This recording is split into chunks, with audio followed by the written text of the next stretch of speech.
The Dragon Ball Super manga just set up Vegeta to have his most incredible year to date in 2024. This year, 2024, is going to be the year where Vegeta fully surpasses Goku. Mark my words, and here is how. Now, I posted this poll in my community tab: who wins in 2024, Vegeta or Goku? And of course, with less than 100 votes, you guys are already going the wrong way. So let me go ahead and, give you some knowledge. But if you want to tell me in the comment section below who you think would win in this confrontation in 2024 with all the information we have so far, let me know who you think is going to win in the comment section below and why. Now, it's no secret that Vegeta basically has been trailing behind Goku all the way up and until Dragon Ball Super Broly. There has been no further commitment to make him stronger. There has been nothing that has granted him the abilities or the strength or anything, any sort of hacks abilities or anything like that, that would put him over the line or even rival Ultra Instinct. I believe right now, as we sit here right now, Vegeta has completely surpassed Ultra Instinct as Goku has been wielding it. And I gotta tell you, if I was a betting man in this confrontation in 2024, I would put all my money behind Vegeta. At the end of the Tournament of Power, we got Super Saiyan Blue Evolution for Vegeta, which was a poor imitation, a poor granting of ability and technique and transformation to Vegeta because Goku got something. It's something that's not even really remotely close to what Goku got. It's more of a participation trophy, really. It's not really anything, and it's weird because this is a transformation that made it into Fortnite. So you would think it would be important, but to me, honestly, it's basically just a more amped up version of Super Saiyan Blue. Basically, think of it as like this, but for Super Saiyan Blue. Fast forward to the Moro arc, and this is where we start with the Vegeta supremacy, and I said it back then, I'll say it today.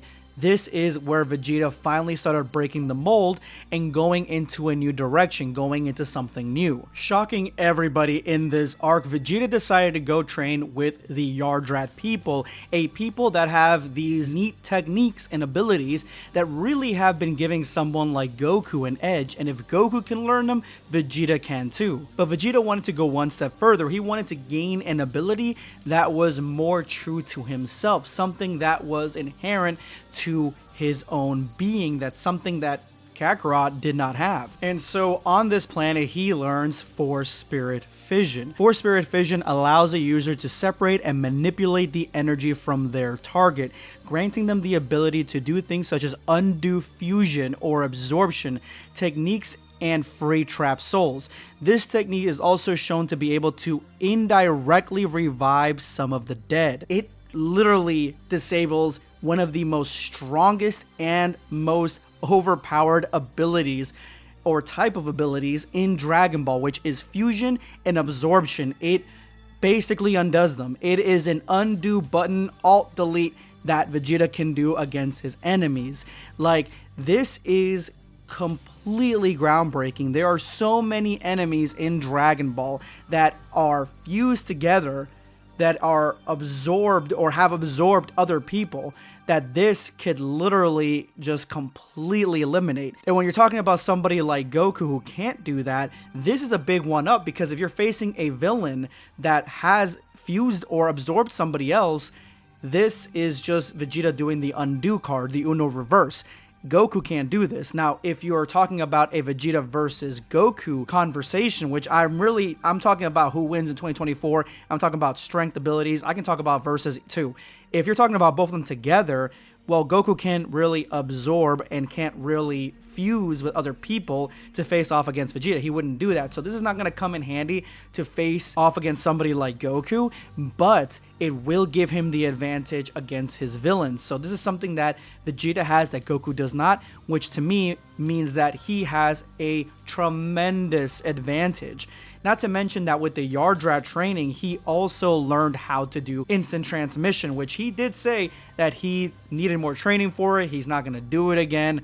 Whatever the case is, you know how Vegeta is. He'll say that he won't do it because it's Kakarot's technique, but at the end of the day, push comes to shove, he'll do that. He'll absolutely 110% use it because he's done that. He said that with Fusion before, and he's done it before. So he's just one of those guys that will say things, but he will absolutely do it, especially if the story needs him to use instant transmission to save somebody or do something. He'll absolutely do it. So this is something that Goku had that was special to him. Now Vegeta has it as well. The next thing is Ultra Ego. Now granted, Ultra Ego, he had a terrible showing against Granolah. The first time he really used it, he didn't really come out so hot, at least in that fight.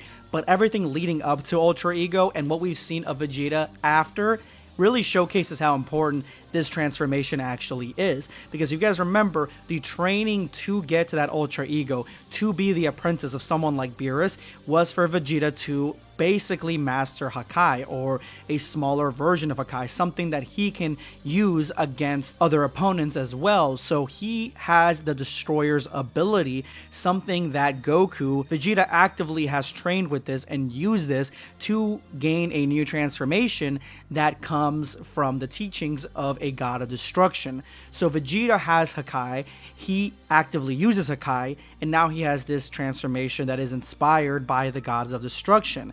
With this transformation, it's supposed to be more of a beating you take, the stronger you get. We saw that this absolutely has its limits when it comes to his fight with Granolah and Gas. He only sustains so much damage for so long before he's kind of out of the fight, and it negates how much power he can actually produce. But since then, time has passed. Vegeta has been training, and now we are years ahead of time in the superhero arc, where a lot of time has passed since the Granolah arc and the Gas fight, and now Vegeta is in a completely different level training Broly. When it comes to training Broly, Goku has had a tougher time training Goku than Vegeta has. We had an entire recent chapter showing how much Vegeta has grown, and I came up with the hypothesis that even in his base form, he already and still has the durability from Ultra Ego. Now, he may not be gaining strength from getting his ass beat, but he definitely is a lot more durable than he was before,